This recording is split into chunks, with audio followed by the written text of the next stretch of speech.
What you got on your mind? I got lots of stuff raging in over here. It's fucking Um, rage. yeah, got lots of shit going on. I just shot a video in the car. I'm gonna shoot a video every day and just throw them up online, old school style. This is the Power Project. That's what you're listening to right now. But the Power Project started with my phone and started with me filming videos all over Davis and all over Sacramento. Um, Part of that was to empower myself. Part of that was to learn, and part of that was to try to come out of a shell. I didn't like making those videos. I didn't like having to shoot them while other people are walking by me, laughing, or while other people think that I was videoing them. They'd be waving or doing whatever. And then as it grew, sometimes it was fun because sometimes people would stop and listen, and they'd be like, "Oh shit, it's Mark Bell. He's doing a power project." So after a while, it became fun, but it was also irritating because as technology got better, as you know, Andrew, Mm-hmm. as technology gets better, it gets worse. Like it messes things up. It's supposed to make everything better and make everything cleaner. Andrew, for example, might go and get like the latest camera and be like, "Oh my God, this is so sick." Then he hooks in 15 pictures that he took of a vacation that he had with his family or something, and realizes it explodes his entire computer because the Oh yeah. because the megapixels or whatever are now off the charts, and whatever computer you have access to doesn't have the capability. It's not even out yet, Yeah. Yeah. right? It's sort of like keeping up with the Joneses, but like through technology. Yeah, that absolutely happens. Yeah, it happens all the time. And what happened to me with the Power Project, and I have over 2,000 videos on Super Training '06. I have more videos in fitness than anybody. I think I have more videos on the internet than anyone that's a material expert, period. I think I have more videos than anybody. Um, just in general. I mean, there's probably 3 or 4 thousand videos between Yeah. stuff that we've done here, stuff other people have done for me. Jim McDee's old channel, some of the stuff we did at supertraining.tv, and I mean the list goes on and on. And the the old podcast and things like that. I mean, it's Mm-hmm. just there's overwhelming amount of information. But some of the things I wanted to get to today and wanted to talk to today, wanted to speak upon were some of these, some of these principles that I think people might think that you're born with, and you definitely we all are born with different skill sets. And when someone's born to when someone's when someone's born and they are 25% taller than everybody else in their class, and they run 50% faster than everybody in their class, and they have some of these skills, and it's like, oh wow, well, this guy probably has all the makings of becoming a basketball player, becoming a great athlete. A young kid gets a hold of a guitar and he's 5, and for whatever reason it just makes sense to him and he figures out how to start playing it. um, for some reason, a lot of these things are easy for people to accept, and they'll see it and they'll say, "Oh wow, Johnny, he draws, way better than I can draw." Like the teacher asked to draw a tree. Everybody in class drew a tree. Um, my tree doesn't resemble anything that even looks like a tree, but this other kid, made this beautiful not only tree, but then there's a farmhouse in the background. There's a horse, like, Yeah. right? And so sometimes people are kind of born with these skills, right? Now, just because you're not born with some of these skills, or just because you don't have it right away, doesn't mean that if you're not passionate and excited about it, it doesn't mean that it can't turn into something for you. It doesn't mean that it can't be built upon. Character is something that is a worked upon thing. It's a worked upon. Your character is a forced will. You're forcing yourself to go to places that you normally don't want to go to when you don't normally want to do them. And when you start doing that repeatedly and start doing it over and over again, the rewards become so powerful that it outweighs everything else. And so, for example, I got a new training partner as of late. My Uh oh. boy Andrew over here. Now, Andrew was no schlep when he came in here. He already had a great skill set when it came to photography. Um, he already had a great personality. Everybody got along with him right away. He's a humble guy. He's a smart guy. He's the kind of guy who's gonna like. He might say, I'm not too sure about that, but I'll work on that and I'll figure it out. Like I actually, he'll sometimes say, Mark, I'm glad you actually gave that to me because I want to learn more about that. You're not the kind of guy who's like, well, the problem with that is anyone can do that. Right. Anyone can sit there and point out the holes that are in your ship, right? But how do we figure out how to patch them up? How do we figure out how to keep moving forward? But since Andrew has been training with me, I've noticed some huge changes. And obviously, like the first change that you see is you start to see some changes in the body type. The body type starts to change, start to get a little leaner, start to add muscle mass. And I've heard time and time again people in the gym complimenting you. Another obvious change is the weight on the bar. The weight on the bar has changed. We'll talk about the bench in a second, but the weight on the bar has changed drastically on a lot of different movements. I mean, some movements, you're using 5s and 10s and things like that, and then now you're using like 40s and 50s and 70s on the incline the other day, Yeah, it's been a lot of fun, man. Like I can't thank you enough for, just kind of, I mean, you're always going to teach me something. You're always going to coach me up. But just like recently with, you have, the bodybuilding show on your mind, you have the business on your mind, and then it's like adding someone else to, the stack of things. And you're just like, yeah, let's do it. Let's go. And then you even helped me with my diet plan, which has been really cool too. But yeah, you're absolutely right. Like the weight on the bar has been going up. The weight just on my body as a whole has been going up, which has been the biggest struggle in my whole life is like maintaining weight.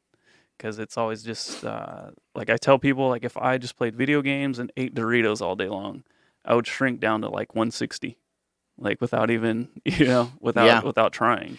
And people Well, are and there's like, not oh, a lot of people that would look very good, given that plan either, like they yeah, might just be fat, For you, yeah, you might just be skinnier or whatever, right? yeah, like, oh, I wish I had that problem. It's like, well, no, like, you know, it, at the end of the day, we're all men, and well, not everybody, but like as a dude, you don't want to be standing next to your girl and have another bigger guy just overlook you and just stare at your girl and be like, he doesn't really matter because he's a little scrawny guy. Like if I wanted that chick, I can just go get her. Yeah, they're probably not even really together. It's probably like his probably her brother. Yeah, they're he's in the friend zone. Yeah. So like even just He kind something. of looks like a pussy. Yeah, just something like that. Like it's that was always on my mind when I was really skinny. And it feels cool to receive some compliments and be like, whoa, what's going on over here? Like it feels great. There's some words, in the English language that can really describe things for a lot of people, and the two words that stand out to me are significant. Everybody wants to be significant. Yeah. There's a fucking song from Disturbed called "Be Significant," and it's a sick ass song. Being significant is a really important thing. Being substantial is a really important thing. This is a good practice for everybody listening to the show. People need to do a lot better job of just loving each other. I know it's a funny message coming from somebody like myself that has been kind of taking his aggressions out on lifting for so many years, and you see some of the big quote unquote tough things. I wouldn't even really ever consider myself to be tough. I definitely never was tough. If I have portrayed any sort of toughness, it has been through consistency, and it has been through gritting my teeth and going through stuff that is hard and difficult. However, it's also important to keep in mind that I'm not at war. I'm not. Yeah. I'm not carrying my buddy's body through a war laden city. I'm lifting weights, and I have the luxury to lift weights because of the things that were set forth in this country a long time ago, and I feel very privileged. So sometimes we get carried away with a lot of this stuff, like, "Oh man, you're a badass." Hmm. I look, man, I'll take any compliment I can get, and I appreciate what you're saying. If anything stands out, it's the heavy dose, the consistency that I've been serving up to everybody for a long time, because I'm not going to miss. I'm not going to miss workouts. I'm not going to miss my sleep. I'm not going to miss my food. I'm going to do these things that I feel are important to me, so that I can feel substantial, so I can feel significant. Because to me, I don't feel my cup is filled up enough if I don't follow through with these things. And so I don't want to always kind of look at it and be like, oh, I mean, even last night, I literally said this to myself before I went to bed. I was like, did I do everything today that I needed to do? Did I get everything done the way that I needed to get it done? Did I execute on everything the way that I needed to execute it to the best of my knowledge to get better? And the answer was like only sort of. And it was just some circumstances that were out of my hands yesterday that I couldn't. I shouldn't say couldn't, because I could have. But I had to handle things a little differently. I went to go to the gym early in the morning, and I forgot that the gym is not open till 7, the local gym near my house. And so instead of going on the Stairmaster, I went for a walk with my dad, which my dad's 70. So walking with my dad at 70 years old is a way different form of exercise than me getting on the step mill. However, we did walk, we walked pretty good. We walked for like 2 hours. Yeah. And then I got my training in here. And I also, before I even met with my dad that morning, I got a little bit of cardio in at my house, just going on the treadmill. But again, what I'm supposed to do is at this point, because there's only 13 more days until my bodybuilding show, I'm supposed to do 90 minutes of the Stairmaster. And so did I do everything that I needed to do for the day? Sorta. Right? Yeah. And what a shitty way to conclude your day. Regardless of how it went. I mean, I can also look at it the other end and say, you know what? That was a wonderful time with my dad. We had some great discussion. It's great for him to get outside and walk. I would not replace that with a Stairmaster session under any circumstances, whether it makes a different odd stage or not. Like that was important, and it was cool.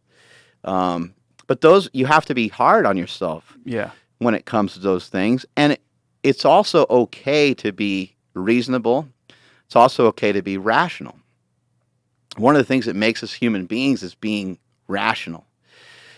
Animals are irrational. An animal's hungry, and it goes and bites the face off of something else because it needs to eat. Human beings, we may want to kick somebody's ass, but we'll think about it a little bit more and go, you know what, that doesn't actually make sense. There's legal ramifications to all that. I don't really, some people do like to hurt people, I guess, but for a lot of people, that would be a problem. Like, I don't like the guy, and I do hope he gets fucking run over by a bus. In my mind, that works out nicely, but I don't want to see any harm happen to anybody. I do want to punch him. It works out nice in my head. But I don't want the impact of hurting my hand, the impact of potentially hurting him for a long period of time, the impact of him pulling out a knife and now changing the scenario around, and just all the things associated with it. So you want to be rational, and at the end of the day, when you ask yourself that question, you can apply some rationality to it and say, you know what, I didn't quite get all the things that I wanted to get done towards my goal, but there was other things that weren't associated with that particular goal that had to be done as well. I had to spend time with my daughter yesterday. That was, that was number one, really, even though I have these separate, individual goals that I want to achieve. That other goal, even though it did pull away from what I needed to do, it also had to get done, and it had to get done that day. I can't outsource. I can't be, call my neighbor and be like, "Hey, bro, hang out with my daughter for me," Yeah. because I got to go hit up some curls. Right? Yeah, that would have been awful. And then I think also I mean, you're being rational. You're saying that hanging out with your dad was awesome, but I think the other, like the flip side of being okay with your day, like okay, I didn't get the cardio in I needed, but I got some, so that's a win. I didn't train as hard as I did, so that's a win. You know what? Looking at my day, I did pretty damn good. Right. Today's a win. Yeah. That can be a problem too, because you're not being rational about like, well, yeah, it's a win, but I should have gotten more done today. Yeah. Right. Right. I guess it's also just it's important to just understand. Look, every day is not going to be a 10. Yeah. It's probably not reasonable. Right. That's another word that I really like a lot. Like, is that reasonable? What if every day could just be a 7? Or even a 6.5? Mm-hmm. If every day could be a 7, I'm not talking about your effort. I'm talking about combination of things. Effort, you being able to do all the things that you wanted to do on top of all the things that you need to do. Yeah. Because there's big differences between all those things. Your obligations. You can't be such a maniac about things that you're a dick. And this happens to really high level athletes, happens to bodybuilders and professional athletes, where they come home from their job and they're home, but they're not really there. Right. And I've been there. I've been there a lot of times. Been there before, where I'm like, I just am zoned out. And something I think is really important is that we always save something. I think a lot of us are afraid to save something. A lot of us are afraid to leave a little bit. But if you think about it in terms of your training, and you experienced this the other day, Andrew, with your squats. Andrew went all in on the set of squats. He went crazy, and he did like 20-something reps, and he just made himself super, super white. And I was like, man, he really pushed it. And then from there, the rest of the workout, it was hard to get through the rest of the workout. And sometimes you can go so far with that you make yourself sick. Yeah. And I'm not even talking about sick for the day. I'm talking about sick for like a few weeks.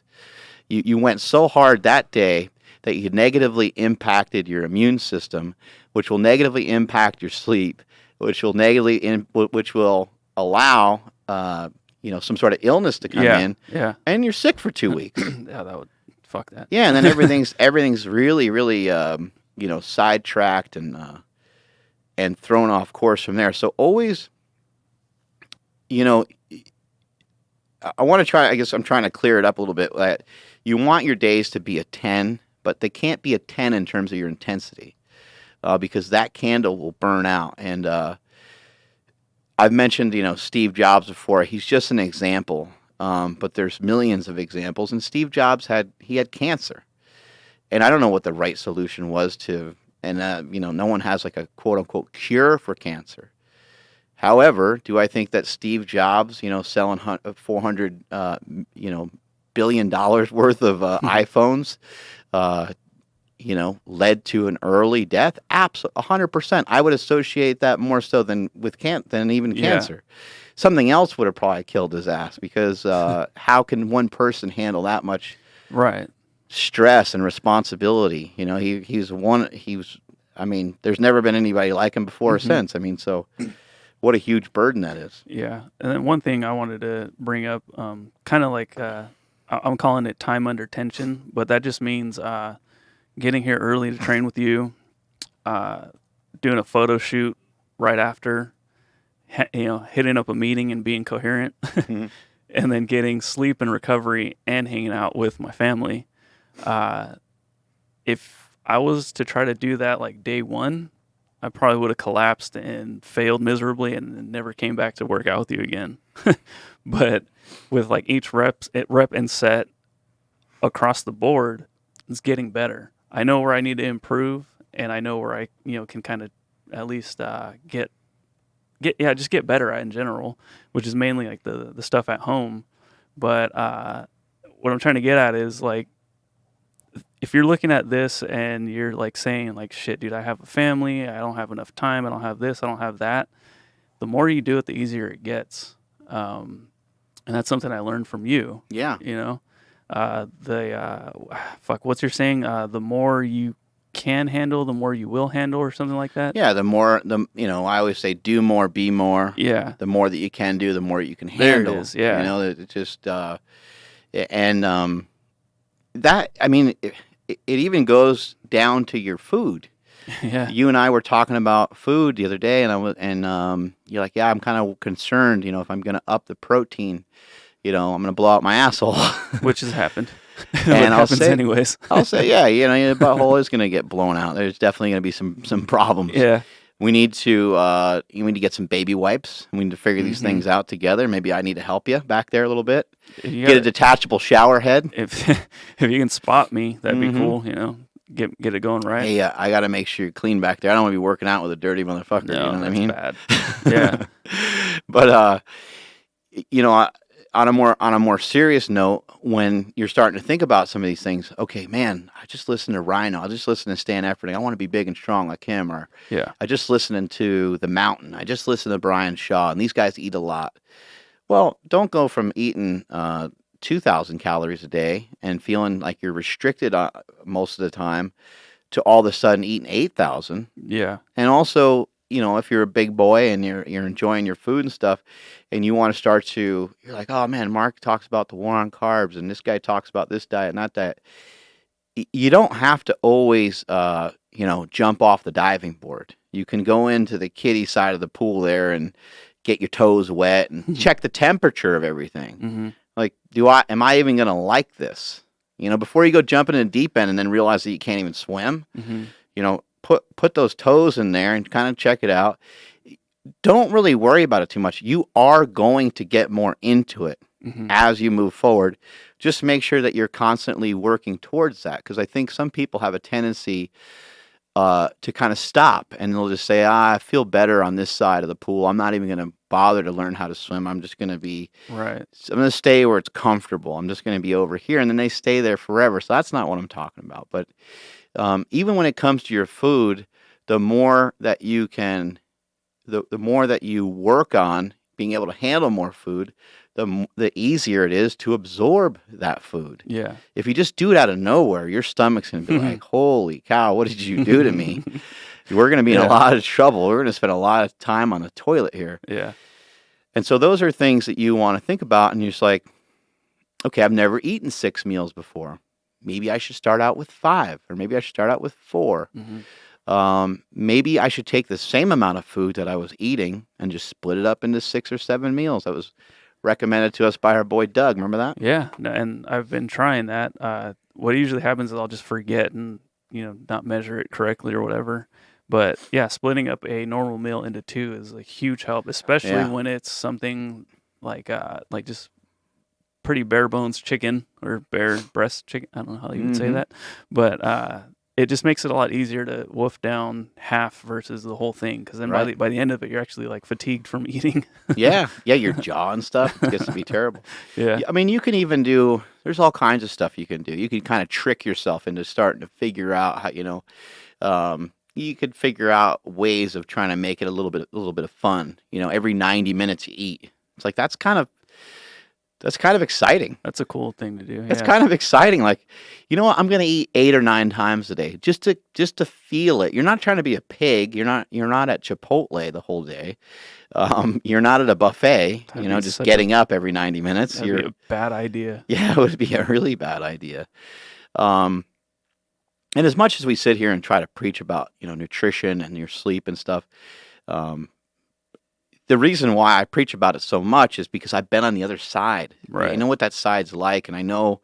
But let's just make no mistake about it, and let's always just point out the fact that the sleep is the building block of everything else that you do. The sleep is the building block of everything else that you do. It doesn't matter what you're doing. It doesn't matter if you're a teacher. It doesn't matter if you're a scientist. It doesn't matter if you're the president of the United States. It doesn't matter who you are. You're going to require a certain amount of sleep. And that's you specifically. I know that Donald Trump has touted that he sleeps like 4 or 5 hours. Let's just face it, Donald Trump, I actually like Donald Trump. I think that Donald Trump is fucking out of his mind. I'll agree with everybody on that. But he says outrageous shit all the time. And people, there's a lot of guys that are his age that kind of quote unquote talk out their ass, right? Mm-hmm. And I think he's definitely one of them. So if he says he sleeps 4 or 5 hours a night, it's probably more of like sending a message of, look, man, I work really hard. And I always have and I always will. And I'm going to ride this out just like this until the day I die.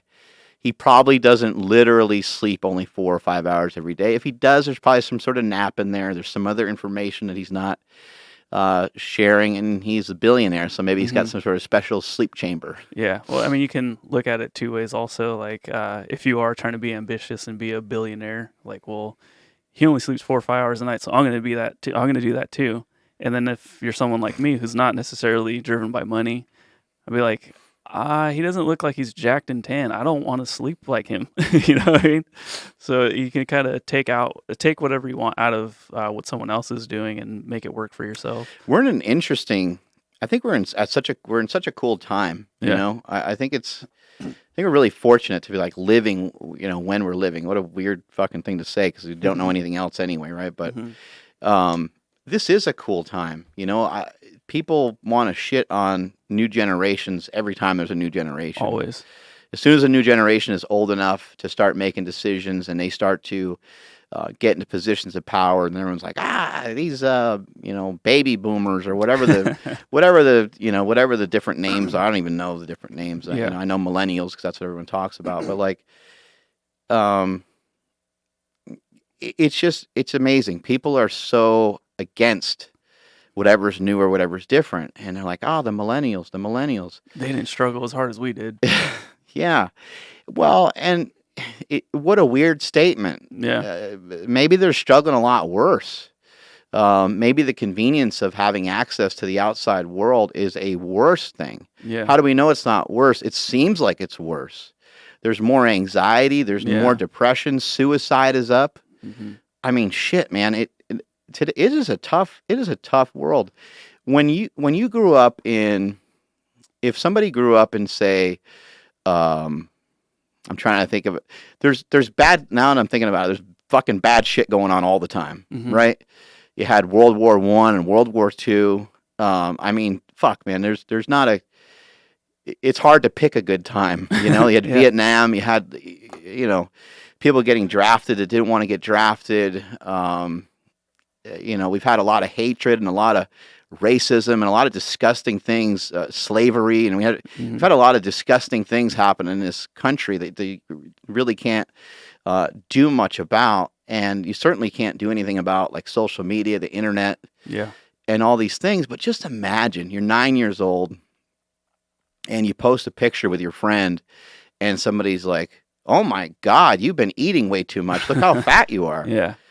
And maybe even it was like a buddy and they said you were chubby or they worded it a different way, but that's got to kill you. Yeah. I mean, as an adult, it hurts, right? As an adult, it's like, fuck, man, I wish that person didn't say that. I actually do have feelings that actually did hurt. But as a kid, how do you, or what are you doing hanging out with Steven? Right. Why are you hanging out with him? Like, oh, he's weird, or, oh, I didn't know you're, they just anything. Yeah, any little thing. Yeah, any little thing they can find. They say something negative. It's like, I would want to go kill myself too. It sounds terrible. Even as an adult, when you can understand that and push it off to the side or whatever, but it still lives in the back of your brain. Like, even on my social media, somebody had said something. I was like, whatever, fucking hater. And then I was like, damn. It had to do with my bench the other day, but it was an old friend of mine that I hadn't talked to in like 10 years and just popped up on my Facebook. And I was just like, whatever, dude. And then I still thought about it. And I was like, okay, I got to forget about it. So I can't even imagine as a kid, like, not understanding that, like, you can just overlook stuff. Just like, fuck, dude, I couldn't imagine. But perspective is always crucial. My parents always taught me when I was young, before anybody ever tried to hurt my feelings or anything, my parents would talk to me about, hey, different people have different parents. you know, and Mhm. different people have different upbringings. So just always understand that, you know, when you walk outside of these doors, there's different things going on outside. Yeah. There's people that want to harm you. My mom would tell me these crazy things, and I'm like, what the fuck is she talking about? She's She's like, trying to scare me. she's like, there's people that they'll snatch up little kids and they'll take them. Yeah. And I was like, what the fuck they do? What do you mean they snatch them up? Like, and then what the fuck do they do with them? But Who are these people? Why are we letting them out? yeah. She, you know, thank God she never told me like why. Like I didn't, you know, I Mhm. don't know, need to know the details, but she would explain that to me, and my dad would explain that to me, and they were like, hey, you know, we choose to, and they were always good with their words. We choose to go to church, and we do so as a family. We believe in the values that we're learning there, Mhm. and we want you guys to believe in those same values, and this is the way you're being brought up. But there's other kids, you know, I'd say, hey, you know, so and so, you know, he said something, or he pushed my friend, and you know, I don't understand what happened, and you know, I'd be all mad about it. I wanted to punch him or whatever. Mhm. And my parents would say, hey, look, you know what? You do what you think you need to do, because, yeah, you do need to stand up for your friends. That's a really good quality. It's a good trait. But then you need to kind of figure out, like, you know, what does that scenario kind of look like? Yeah. But also just understand that other kid might not care. He just might not care about much of anything. When I was a kid and the principal came around, I'd like, you know, I tried to straighten up, you know, Mm. even though I probably wasn't doing anything wrong. If I was chewing gum or cussing or had my hat backwards, you know, I would change all that, even though having the hat backwards and chewing gum wasn't something that we weren't allowed to do. Yeah. I was just like, oh, like I don't want to fucking stand out. I don't want to get busted for anything. Right. And a lot of that probably had to do with my brothers. They would they got in trouble a lot. And I always wanted to kind of I always wanted to like lay low. But there's a lot of people that maybe they have a stressful upbringing. Maybe the kid's abused. Maybe the kid's dad, the kid's mom turn their back on the family and they're not Mhm. there. Or the kid's being raised by grandma. Or there's just so many things. You have no idea what's going on. The school never has time to make any sense of that Yeah. or to figure any of those things out. And it always gave me good perspective. So that guy that like made that comment on your thing, it's an immediate, it's like an allergic reaction. You know, it's almost like he got poison ivy and he just had to itch it, you know, like his Yeah. fucking arm is Yeah. red and he sees it and he knows it fucking itches and he had to scratch it, right? It's just a negative impulse that he got because he's not happy. He's probably not exercising, or he probably doesn't have the opportunities that you've worked for that he in his mind has placed as luck. Oof. He's kind of placed it in that category, like, oh, Yeah. Andrew's lucky, you know, or you know, I know his dad, you know, did this, and so his dad probably helped him with that, or right, like just who the hell knows where, you know, who the hell knows where the guy's thinking, right? Yeah. Oh, his parents bought him that camera, and then it was just, you know, then it was easy from there, and I never had my parents give me any hand, you know, it's like, Yeah, wait a second, somebody helping with a camera. Is there anything worse than somebody playing the victim? Yeah. That's the absolute worst. I hate that shit. But that's what you can kind of revel in, the fact, you know that that's going on when somebody's trying to cut you down. Yeah. It's like, it's literally to make themselves feel better. And this is something I kind of escaped a little earlier on. I forgot to kind of go back to it, but we need to do a better job of being kind to one another. Mm-hmm. Somebody comes up to you and they're like, hey man, guess what? As soon as they say, guess what? Be ready to be excited. Yeah. Just get ready. Yeah. Just get ready. Fucking give them a hug. Give them a fucking fist bump. Give them a smile. They're going to say, I'm going on a date tonight. And the first thing we do as dudes is like, oh yeah, bro, what's his name? Yeah. You know, and you could get around to that. You could get around to some of those things. But that person came to you for a reason. Like they're just stoked about something. They just told you it for a reason. They told you specifically. They chose you. Mm-hmm. You know, that's the way you should think about it. Man, this person just chose to tell me that he's going to celebrate his 5th wedding anniversary. And then rather than some weird, crazy sexual joke or whatever, and I'm saying you could still get to those, but just say, Andrew, that's fucking awesome, man. That's super cool. I'm pumped for you guys. Right. You know, the only people that I've ever met that know how to do that Parents? are people that are smart. Oh, gotcha. People that are smart, because being smart is a sign of being strong. What did my friend that came in here yesterday, what was he full of yesterday when he came in here, my friend Steve? Dude, so Mark's buddy, Steve, who you haven't seen in what, like... Now that I thought about it, it was probably like 8 or 9 years. So he walked in, and so we're giving him kind of like a quick tour of the whole facility here, and he's just like, he's vibrating. He's like, so like, he can't even believe what's going on. He's like, dude, do you remember that like room of a gym you started in Woodland, 10 years ago or whatever? He's like, look at all this. He was so excited for you. It was very cool to see both of you guys just laughing and having a good time, and not 1 ounce of like, oh, well, you got all this because this happened. Yeah. Or, like, oh, if I would have stuck with you, I would have been here too. He was just genuinely really, really happy for you. And it was fucking awesome. It was really cool for me to see that. The entire time he was here, he was full of compliments. The entire time. Yeah. It was hard for me to even accept it. Just because it after a little bit, it makes you blush. It makes you feel awkward. You're like, oh, shucks, kind of thing. And you almost try to change the subject sometime. But, I've learned over the years, because thankfully I'm somebody that gets in a position of people complimenting me a lot, on getting stronger or on being better shape. And so I am used to it. And I learned to just look the person in the eye and say, thank you. I appreciate that. Thank you so much. And I've learned just to take it on. That's all somebody wants you to do, is recognize kind of what they just said. Yeah. But yeah, he came in here and he was so fired up and he was so excited and he was so blown away. Now, could that same person drive up here in some shit box car and have some shit job and have a job that he hates, a wife that he hates, a life that he hates? It would be really, really hard, right? Yeah.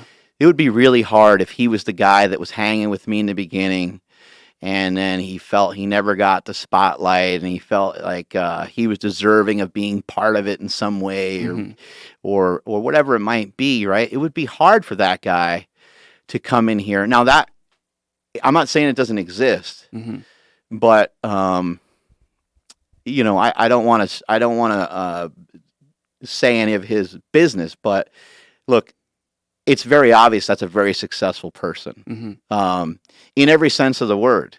He has obviously figured life out, because it's really hard to give out compliments when you don't feel good about yourself. You think about those days where we all have these days where we just feel nasty. We're just negative. Everything's negative. You're negative about, oh man, my knee hurts. And then everything else is fucking shitty. I spilled my protein shake in the car and but you're not thinking properly. Your whole day is set off into this negative cascade. But there's a lot of people, they live their lives in that bubble. And I think everyone has this idea of like, oh, if I make more money, then I'm going to be happy. I'm going to be fulfilled. Again, think back to some of the things that this guy said when he was in here. I just got back into working out about 8 months ago, and I'm starting to feel better. I'm starting to feel good. He's got 3 children. He's just like the rest of us. He's got bills. He's got problems, but he continually brought up the fact that he's working on doing more. He continually brought up the fact that he's continuously working towards like doing better and being better. And I'm sure that it's taken him probably a long time to refine his life to get to that situation. But it's very obvious to me that when you have somebody like that can really throw out compliments like that, he's not like, he's not going to throw out a compliment to fish for one. He's not throwing out bait to get a bite and then have you compliment him back. He's just complimenting you just to compliment you because he's excited for you, and he's strong inside. He feels good. He doesn't need that. Yeah. He never once started talking about himself. He just kept talking about this. He kept talking about the business. And those are things that I think people really need to work on. So when somebody says something to you and they want to share something with you, and it's important, be excited about it. The other thing is, recognize it. Make sure that you're kind of calculating that it's substantial to that person. Right. And then also don't start talking about yourself. Andrew hit this 205 bench the other day, right? So an easy way to deflate the 205 bench is to say, like, is for me to all of a sudden turn it back to myself. But even if I said, yeah, man, that's so great what you just did, that 205 bench. I know you've been working hard for it. We broke the 200-pound barrier, and now I can work on getting to 2 plates. Very easy, conversation over, right? But it changes the whole it changes everything. If I'm like, man, that's great, you hit a PR, I'm hitting PRs while I'm dieting for this show too. It's like, what? Dude, what? You got to always have a fucking edge, or you got to always throw something in there, but like, just shut the fuck up. Just like, I know you hit that 205 bench, but I have abs. Yeah. And again, like, I'm not saying, don't have fun, Right, have your fun, tease people, because that's all a huge part of it, right? Yeah. But next time you go to talk about yourself, when somebody just came to you with news, I want you to think of me, because you're going to think of me a lot. You're going to be shocked at how often it happens, and you're going to go to say something and you go, yeah. Yeah. And don't cut people off. That shit's rude sometimes, when they're like super excited, like, oh my God, dude, you'll never guess what I did. Like, hey, by the way, we just did this podcast and we got, X amount of downloads and it was fucking awesome. What were you saying? Like, what? Yeah. Yeah. And I think also just like not happens a lot. Yeah. Not bullshitting anymore. Like, if you are happy about something, don't like beat around the bush, like, hey, so, I was stuck at 185 for a while and I finally benched more than that. Or, even just as simple as like not lying to people. Like, how often, like, have you texted me or something and I've been like, oh fuck, dude, I'm running late, sorry. Instead of, oh dude, I had to go get gas, my car broke down, this happened, that happened. It just keeps you honest and genuine. So when you do, you speak to people, you don't have to think of what your story was. Yeah. So if somebody's genuinely happy about something, be genuine right back. I think that goes a long way, as along the same lines as like just spreading love to everybody. Yeah. You know what I mean? And on that same note, I don't need to know about your car. Yeah. I don't need to know about these things. Unless you need help, like my car broke down, can you pick me up? Yeah. Like, okay, let's figure that out, but a lot of times, I wish we captured some video of this. I'll type something to somebody and then delete. I'll type delete, type delete. Yeah. Somebody might say, "Hey man, I need you to call me today." Right away, red flags are going up in your head. You're like, I don't have time for that. I gotta train twice, and I gotta right, and you're just like, that person doesn't need. First of all, that person doesn't need to know all those things. It's irrelevant. Doesn't matter. They have a lot of shit going on in their lives too. Right. You can very simply say, even if you look at your day and you're like, wow, I'm kind of fucked tomorrow. But you can say, you can just immediately fire back and say, hey, what would be a good time for you? And they fire back and they say 12 o'clock. And you can say, could you please text me at 11 or 11:30 and just make sure. I do have a day where I'm bouncing back and forth between some things. And yeah, I'd love to talk to you. Boom, done. But instead, it's like, no, I got to take my kids to soccer practice, and then I got to pick up my nephew, and you just dumped all this stuff on everybody else, and you're regurgitating it. Like, when you think about that word. When you regurgitate something, Mm-hmm. you still taste it. Ugh. You taste it again for a second time, and it tastes disgusting, right? Yeah, burping up something. You don't want to regurgitate stuff. There's no. You just took like a buried stress and you brought it right to the surface, and now it's like right in front of you as like a giant blockade. Yeah. You don't need all that shit in front of you. You need to just figure out. You need to just try to problem solve. Somebody says, "Hey, I need to get with you for today, or I need to have a meeting today," and you could actually say, something along the lines. And there's people that are better at this than I am, Mm-hmm. in terms of being able to negotiate and get into the psyche of people's mind. You can say, tomorrow would be better for that, because sometimes, as I was mentioning earlier, you have to save some stuff. We can't go to failure on everything. If you go to failure on everything that you're working on, if Andrew's here blasting away on the podcast and on photos, again, when he goes home, he's still going to be here. His mind is still going to be here. Mm-hmm. If he worked for an hour and a half, took some lunch, came back in here, closed his eyes, fucking meditated, all right, back to work, boom, cranks out another hour, looks at it and it's like, I could probably, get through one more hour of work, and then after that I need to train and I need to get my ass back home, but I need to recover from the workout so that when I come home, I'm not bringing work home with me and I'm not still in that same frame of mind. It's almost like you need to kind of prep yourself for everything that you're about to do. There's some cultures where when they put the food in front of them, they don't have like a table, right? They're like sitting down. They got the legs crossed, and they're sitting a certain way, and they're sitting in this upright posture. And some cultures will pray. They're thankful for the food. They're starting to think about what they're going to do and that they're going to enjoy this food together.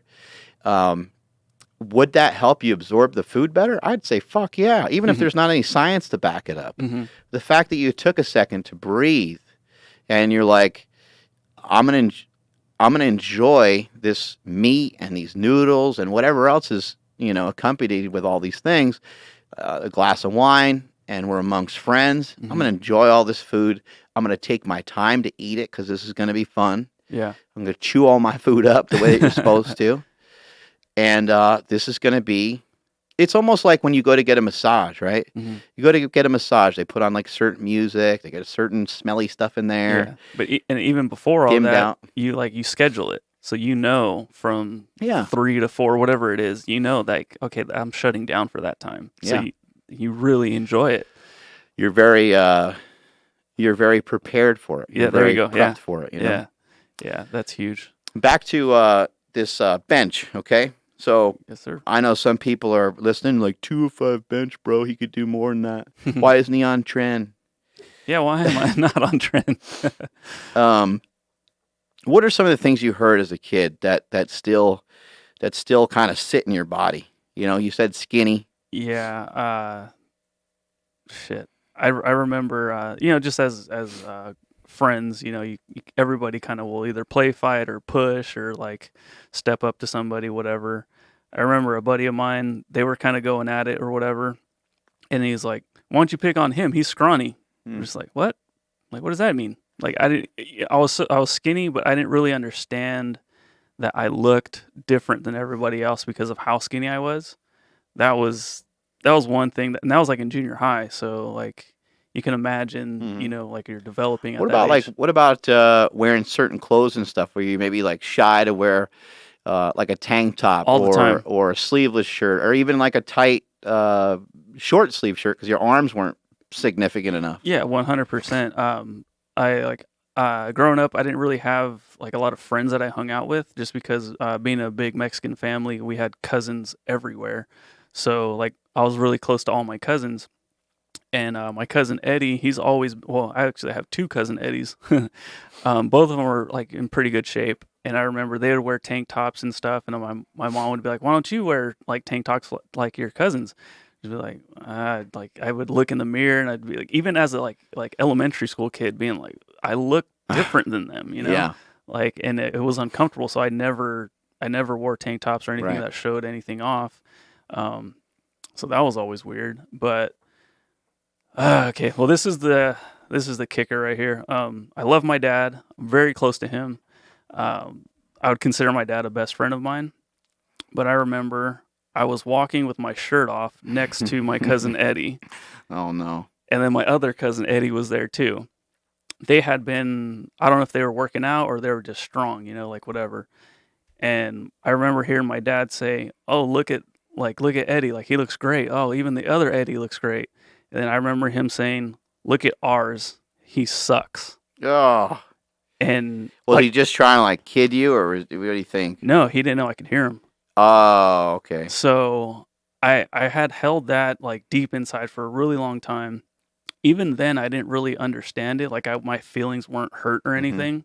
And don't get me wrong, like I said, I love my dad. I'm really close to him, but Oh, sometimes the people we love the most hurt us the worst. They don't even mean it sometimes. yeah, and again, like he probably doesn't even know that I hurt him, Hmm. but I remember hearing that and being like, "Oh, I guess I'm skinny." You know what Right. I mean? And so I don't want to say like that is what set the domino effect of, you know, the rest of my life of like not wanting to train or whatever, but I just know that that affected me in a weird way, and I could never really break out of being skinny. I think one thing too about being like thinner, i that's hard. Is I think that when a kid is real heavy, um, there's a few ways that people go about it. They're like, okay, well, kid's just bigger Yeah, than some of the other kids, right? And sometimes that's legitimately the case. Sometimes the kid's just bigger. yeah, And then sometimes it's like the kid has bad habits because the parents have bad habits and hmm, so on. And I think most people could probably recognize, hey, this kid could probably use some help when it comes to exercise, when it comes to diet. Um, and I think people understand, like, yeah, we could figure out a way for that kid to lose some weight.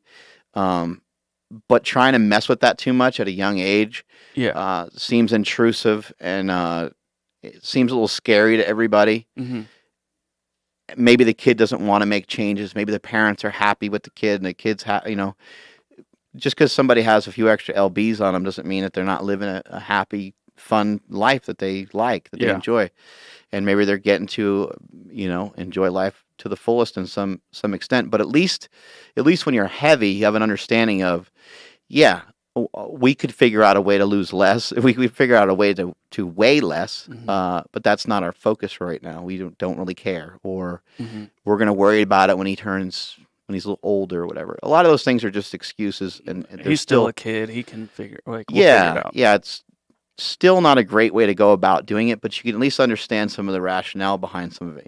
Yeah, When it comes to being skinny, I think that you maybe don't really recognize that you can make changes. And I think when people are skinnier than other people, they and people do this when they're heavy too, but most of the time with a younger person, you're not really going to hear a younger person say, "I can't lose weight." Usually that's when you're older hmm, and you've tried and you lost weight and you gained it back. I have a hard time losing weight. The word "can't" is a really not a great word, but it's a word that we attach to protect ourselves. hmm. And you hear people say, they say, "Oh, really? Like, what have you tried?" "I've tried everything." And it's like, okay, well, actually, that is mathematically impossible on many different reasons because you're not old enough to have tried everything. Hmm. You'd have to be, 9 million years old in order to have tried everything. Hmm. Um, but also, if you tried everything, then you would, at some point, you would end up with the result that you're looking for.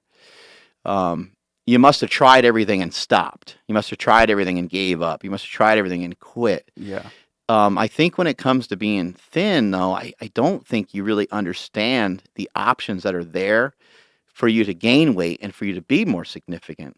I do think that people know they can lift, but lifting, like, man, it takes time. It takes time. hmm, Lifting or going to like boxing or some of those kinds of things. Like, yeah, your arms can firm up a little bit and you can start to look a little bit better, but it's more like, hey, you got about you got about 2-3 years of, kind of putting in a bunch before you really look like you even did anything, so it can be a time consuming endeavor.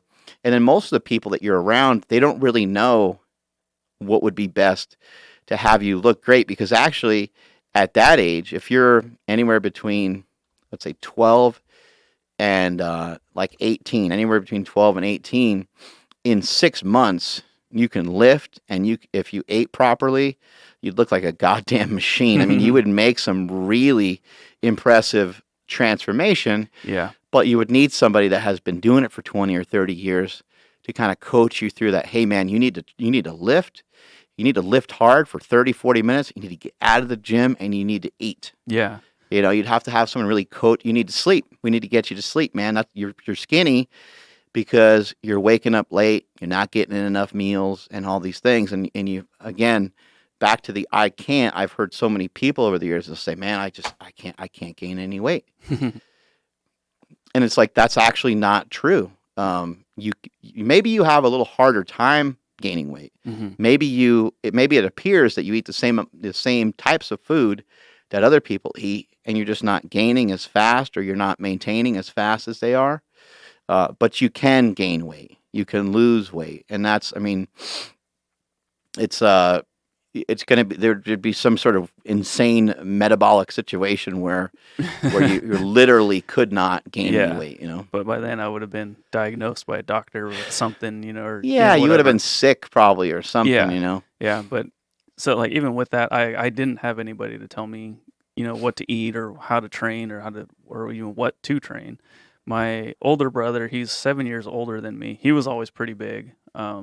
He could develop muscle if he tried, and he was very athletic, but it came easy to him. So when it came to me, like I don't know, it didn't happen for me. And then my dad was very athletic as well, and it came easy to him. So I don't know if they just thought it would click one day and I would get big, or they just didn't care. But I was never coached by like anybody in my family, like what to eat or how to train. Yeah, and So maybe it just appeared that it came easy to them. that is 100% true too. Yeah. It could have been like, again, all these things are to protect yourself. It hurt. Like, the truth always hurts, right? Yeah. And you don't want to just think, oh man, like they worked hard for it and they got it, and I'm not willing to. I'm not a hard worker. I'm not going to do it. Like, it's hard just to say that. It's hard just to flat out. Yeah. My sister-in-law a while back, she said, when I started this diet, she said, congratulations to you for being able to do it. She said, she just said, I would have a really, really hard time, like, making that. She goes, I understand that I probably could figure out a way to do it. She's like, but like right now, even just thinking about it, she's like, it just seems like it'd be way too hard for me to implement any of that in like my lifestyle. I wasn't even trying to get her to do it, but I thought that her, again, rationale behind it was smart. It was a smart. She was saying, like, that's great that you're doing that, and that's great that you're going to make tremendous progress and probably fulfill a lot of these hopes and dreams that you have with that. But she's kind of also saying, like, not that she can't do it. She's just saying, like, man, it wouldn't be very reasonable or rational for me to think that I could jump into that right now. Oh, okay, yeah. And on the flip side of that, I had a kid at the grocery store the other day, and I bought, like, broccoli and spinach and kale and chicken breast and steak and salmon, and just had this thing fucking to the max with tons of great food. And, as I was leaving, at Nugget, they help you to your car all the time. And this kid's helping me to the car. And he's like, when's the last time you had fast food? And I said, no, I don't know. It's been a while. I said, I know I've been to like In-N-Out Burger in the last year or so. I've been to a McDonald's here and there, and over the last several years. But I said, I don't really eat fast food. I don't really. And he just kind of shook his head, and he was like, I can't ever do that. And I said, actually, you can do it. And the more that you do it, the more that you practice it, the easier it becomes. Yeah. It just takes time, for you to think that you're going to jump all in and be able to master it right away. It's foolish. I'm not going to go over to Uriah Faber's gym and be able to beat up anybody over there, probably. At least I hope not. Right? Like if they're training hard and they're doing things the right way, I don't know. Maybe I can sneak in a lucky punch on somebody or something, but for the most part, those guys are professional fighters, and they should be able to kick me in the legs a couple times, watch me get tired, laugh at me, then tie me up like a pretzel and break my ankle or something, right? Yeah, if you can tap one of them, then we got bigger issues in Sacramento. yeah, then there's a lot of problems going on over there, right? Yeah.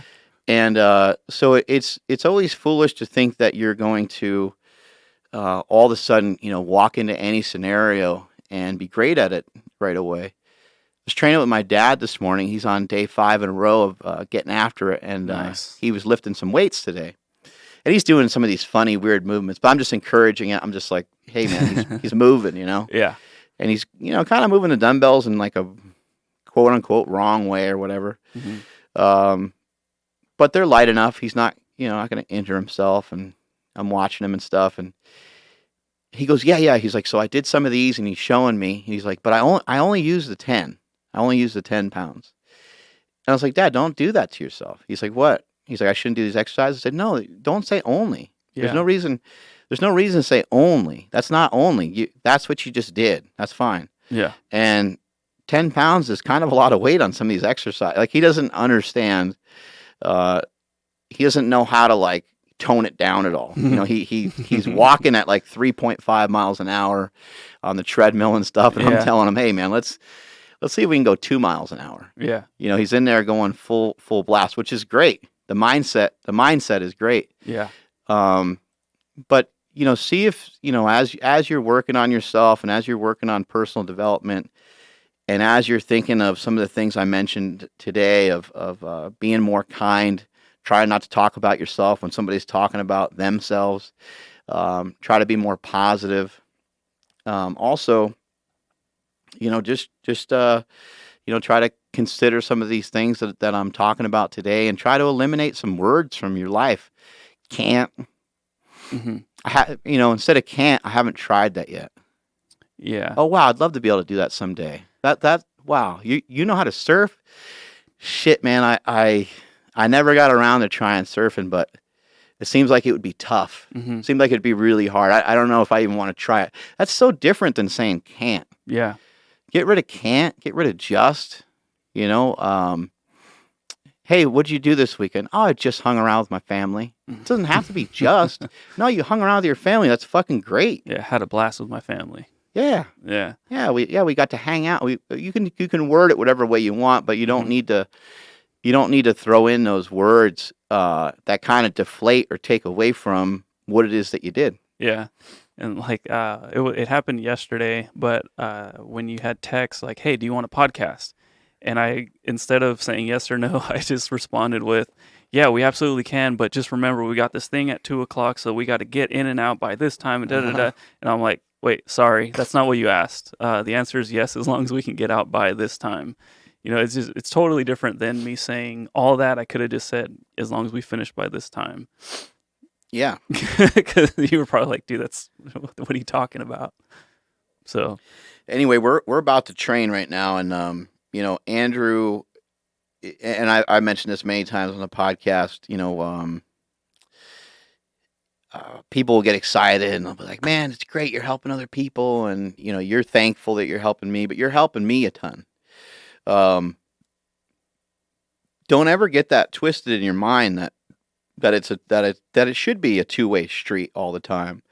I might not do the same tasks that other people in here do, but I am willing to do anything and everything I can to make sure that things in here are better. I might not go into the break room and like throw out the garbage, although I'm not above that. I can no problem doing any of that. No problem.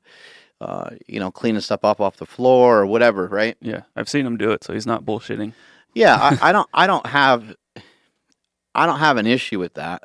But I also recognize that that's kind of a waste of my time, and that's not being a dick. That's just trying to keep my mind where it needs to be, and my mind needs to be on being creative. My mind needs to be on relationships. Those are really kind of like the two things um, that I need to understand. And so my mind is more around uh, how do I create more opportunity for the people that are working for me. Mm-hmm. Um, you know, there's as you start to build a company, and I remember talking to my father-in-law one time, and he was talking about some of the things Donald Trump was going to do when he became president and stuff, and he was like, "Oh, he's got this small business tax thing, and Mm-hmm. it could help you guys." And I was like, "Small business?" I'm like, "Fuck that," you know what I mean? Like,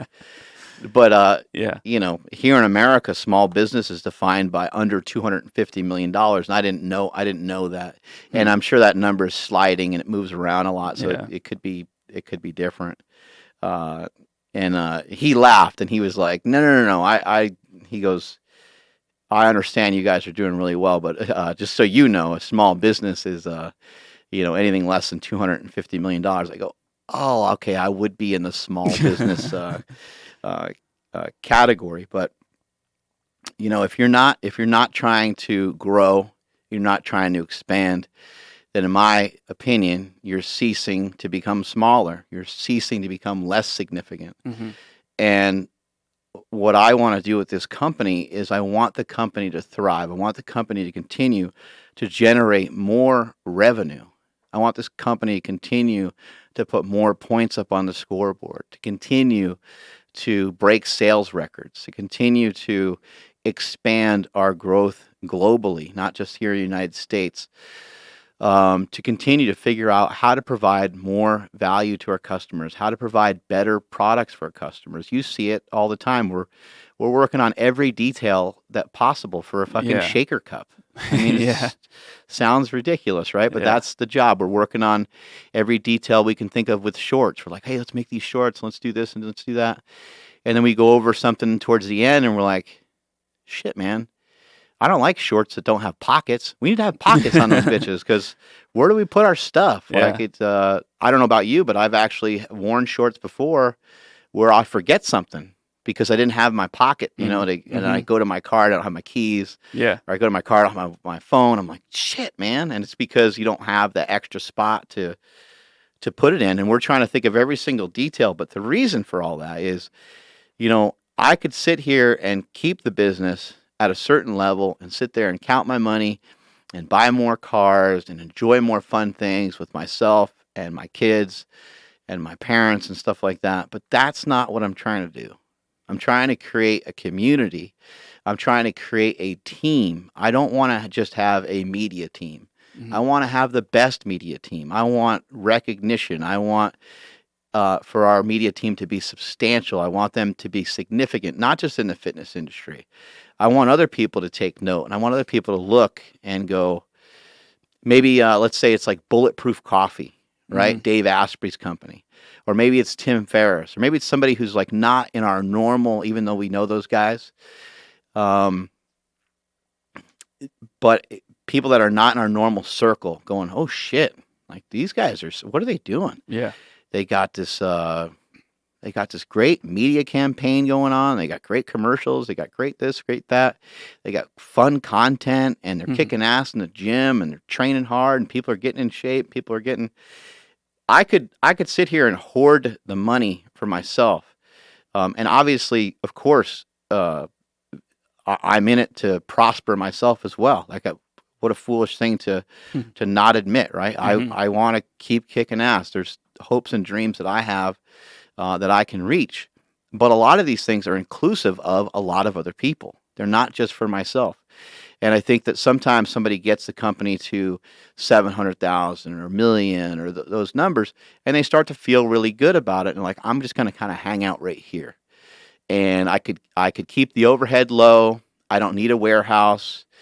I don't need to hire anybody, and it's like, wow, you start to really think about that and you're like, that's kind of cool, but it'd actually be great if you hired a few people. Yeah. Like we were talking the other day about some of the employees here, seeing them being able to get a new car. Not everyone's going out and getting a 2019 SUV or whatever, right? Not Mm-hmm.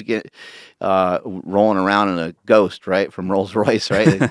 It's not anything like that, but it's just the fact that people have $3,000, $6,000, $5,000 to maybe get that next level car that they Mm-hmm. wanted, rather than buying something that they're like, it's going to last for 6 months, and they got the fingers Yeah. crossed, right? Yeah. Yeah. A little shit box. Yeah, we've seen it. We've seen it more and more with people kind of climbing that ladder. And something I'm actually looking at right now, and I have no idea if this will work out, but it seems like it will work out. In just down the street from my house, there's this 22-acre lot that has a house on it. The house looks really nice. I haven't checked out the house yet. We haven't even looked into any of the details yet, but I'm mentioning this because this is kind of the hopes and dreams of being able to pile everything in. Now, we just moved into this spot. I don't even know if we've been here for a year yet. No. It's getting close to us being in here for a year, but we signed a 5-year lease. And so part of getting ahead is to be ahead. Part of getting ahead is to plan ahead. And so as I fast forward 5 years from now, or 4 years from now, when this lease is up, Jake will be 19, 18 and a half, 19 years old. Quinn, my daughter, she will be about 14. So she'll be getting closer to driving. Jake will be in and out of the house a lot. He'll either, well, who knows what he'll be doing, but he will probably most likely like have a job or be trying to go to school, or like he'll be trying to do something. Mm-hmm. He probably won't be around as much because he'll be hanging out with his buddies or selling that crack cocaine on the streets of East Sacramento. If we raise them right. Yeah. Yeah. Yeah, well, he's got to make his money, right? But so the kids, they won't be at home as much, right? They'll be Right. around other people and things like that. So in terms of like, and the reason why I'm bringing that up is because where my kids live, it matters because they have friends that are close to them. This place I was looking at, it's not that much further, but it is more like in the country. But this 22-acre lot, I can build and put anything that I want on it. It's just outside of Yolo County. Yolo County has tons of rules. Mm-hmm. Davis has tons of rules. This is actually just barely in Dixon. It's okay. literally a few thousand feet into Dixon. Mm-hmm. But on paper, it kind of looks perfect. I'm like, I could have I could have like a mini golf setup thing out there. I could have archery. I was gonna say we just need a range. Yeah. I could have a shooting range. We could have all kinds of things. We could have multiple homes on the location. We could have a, right now we're in about a 23,000 square foot spot. I can make like a 40,000 square foot spot that has, enough room and the capacity for a podcast studio, a photography studio. But it could just be from start to finish, set up 100% of the way that we want and need to have it set up, from the very beginning. I mean, the podcast studio could have, it could just be set up from the very beginning. I mean, this one is arranged really nicely, but we could, when you start from scratch and build things custom, you can kind of get into doing any and everything that you want. And it does change the dynamics of, we're in West Sacramento and there's some people around and stuff. But as I thought about it, it's like this place isn't like, this place doesn't have like foot traffic. Yeah. You know what I mean? And I think that no matter where we're at, we'll never have a shortage of attention. We'll never have a shortage of people coming to the area. So it's just something I was thinking of, but I was like, man, that would be sick to have like a compound, Yeah. It could be something, really incredible and really amazing. But what does that do? So back to what I was originally talking about, what that does is this place is expensive. This place costs like $15,000 or more a month. Well, there would obviously be other expenses involved with building something, right? But it would cost a lot less to build something and to have full ownership of it than it would to try to build something out here where the zoning is different. It would cost $4 or $5, $6 million, maybe even more like $8 or $10 million to try to figure out anything here. But to do something on that property Yeah. would cost a few $100,000, and it'd be done, and I'd own it forever. So those are some of the things that I'm exploring. And then again, back to what you originally said, there would be more funds to spread around easier and to create and to do the things that we want to do. There's a lot of things to think about when you think about all that stuff, but that is how I have built the business that I've built. That's how I've gotten into the position that I've gotten into. It's always been to kind of like, oh shit, what's next? Okay, we're here. Mm-hmm. What's next? Okay, I made the X sleeves. X sleeves are fucking dope. People are gonna love those, but what do I got to do next? What's the next move? Where's Olympic lifting going? Where's powerlifting going? Where's fitness going? And those are those kind of moves are priceless. They're hard to. Moving into Midtown Strength and Conditioning was probably one of the strongest moves I ever made business wise, because when I went there, I only paid $600 a month, and it also allowed me to get outside the gym, and it allowed me to kind of work on some other things. So anyway, we got to bring this bitch to a close. We got to get some training in. Mm-hmm. The next time that we hop on here, we will get a little bit more detailed about goal setting, which was that was a question that popped up on one of the previous podcasts, right? Yeah. It was just somebody basically asking, how do we even set goals? Well, they were asking you, but I thought it was a good question, and I had responded to him like, that's a great question. I don't want to ask at the end of this podcast. I want to devote an entire podcast to it, and not that I'm upset that we didn't even cover it today, but these are the best ones that we just kind of chit chat about whatever. So yeah, we'll follow this one up with a whole nother podcast, just kind of discussing goals and how to set them. And I will just say this, just quickly, back to the scenario that I mentioned about like not jumping off the diving board. I mean, sometimes there is, there's you see a good opportunity, sometimes you got to jump on it. Yeah. But I've always done things pretty slowly and pretty like meticulously. I've always kind of like chose the harder path, and part of the reason for the harder path is you can feel out the resistance first, and you can say, that's a lot of resistance. So even with running, I ran for a few weeks and it didn't feel good to me. I had like that weird chest pain thing was going on. Oh yeah. I have no idea if that was related to they checked my heart. My heart was okay. But I think because the amount of breathing, I wasn't used to it. It was just really taxing on me. I've never been in a position like that where I've run that much before in my life. And so it was too demanding. I checked the resistance and I checked myself and I said, it would be fun to get into that, but now's not the right time. I'm going to move on to doing something a little different, something else. And then the opportunity for the bodybuilding thing kind of came along, and I was already close enough to have that be a more reasonable goal. I was like, yeah, if I was just thinking like at that time, I'm like, if I lost 10 pounds of fat, I'd probably, look good enough to be on stage. So I think a big part of that, and we'll talk about it in depth next time. We'll get way into it.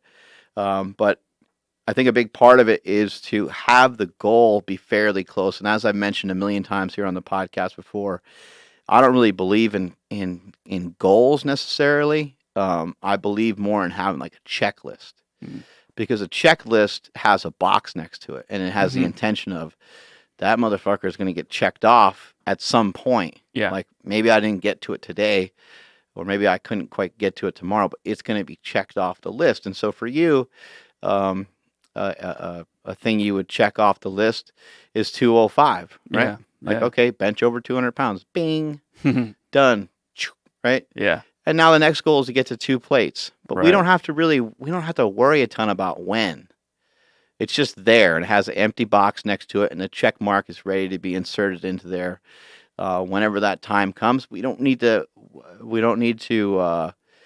worry about it, because if we worry about it too much and we start striving towards just that, Mm-hmm. we're going to lose out on some other things. So you want to be able to have this checklist that keeps making you feel really good. Mm-hmm.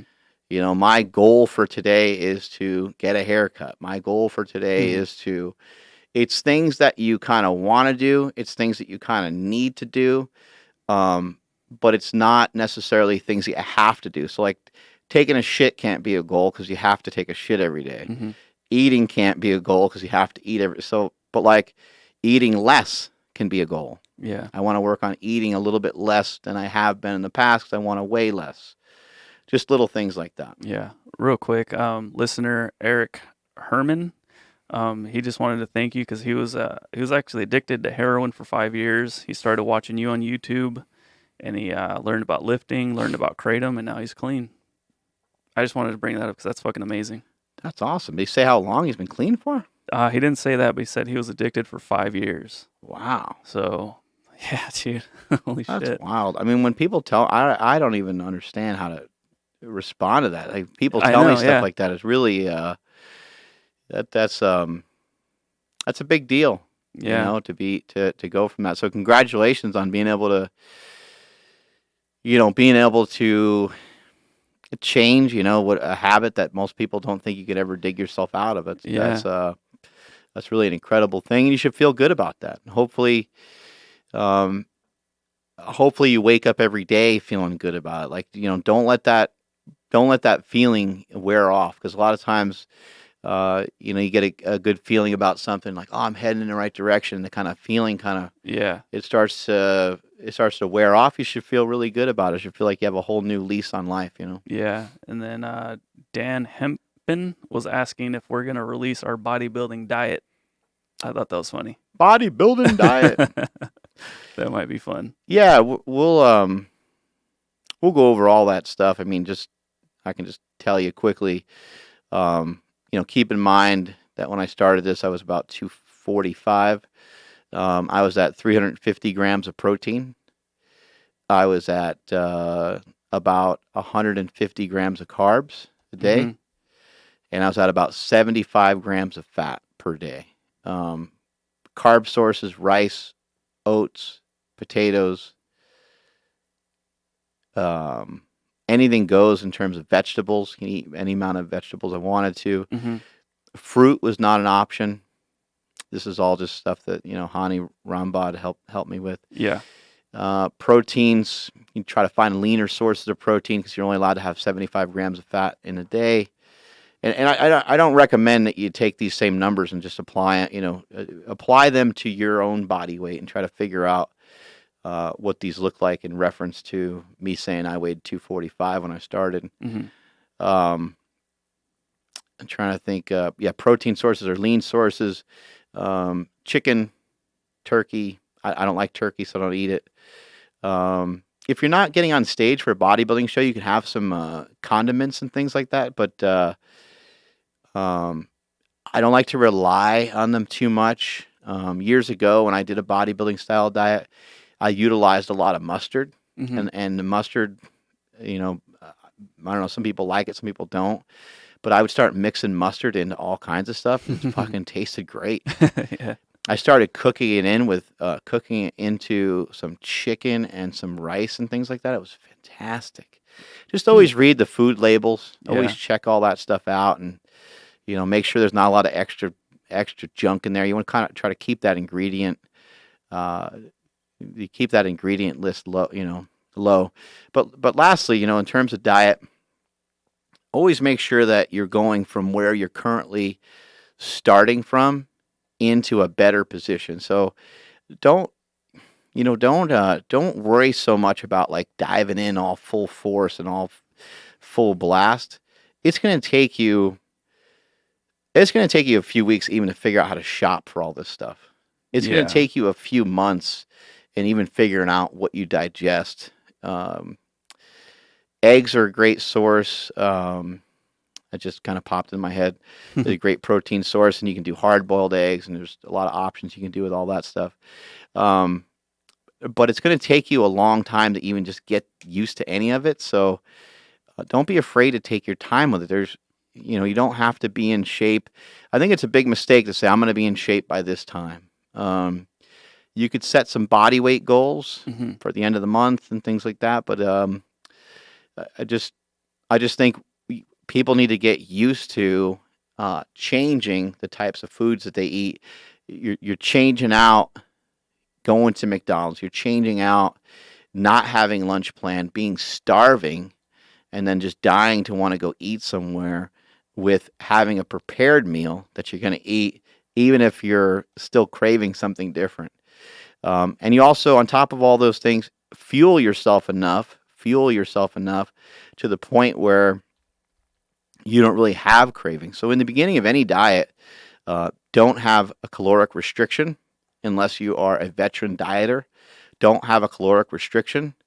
Worry about eating less at some other point, but go like 2 weeks, maybe in a full month of just taking in better nutrition and not really worrying so much about the caloric intake. Well, that's all I got, man. Time to go train some back. Strength is never a weakness. Weakness is never a strength. Thank you for watching Mark Bell's Power Project. Guys, we could use your help. Make sure you share this with other people. Make sure you tell other people about it. Make sure you tell other people that you enjoy the Power Project, and give us a review on iTunes. We are going to start to periodically, randomly select people that are giving back to us, people that are commenting on there, and we're going to start sending out free shit. When we start sending out free shit to you, I'm not just talking about we're going to send you one pair of wrist wraps or something like that. We're going to send you out some really cool stuff. We're going to send you out some protein powder, some wrist wraps, a slingshot. I mean, it's going to be substantial. So the people that are doing that, taking the time to give us those reviews and taking time to share us with other people, we want to start giving back to you. That's all we ask. We don't advertise stuff on here. You do see I got a little product up here, but I could easily take on a lot of advertising from different companies and stuff like that, and I could easily run commercials for Slingshot all day long. But we don't do a lot of that stuff.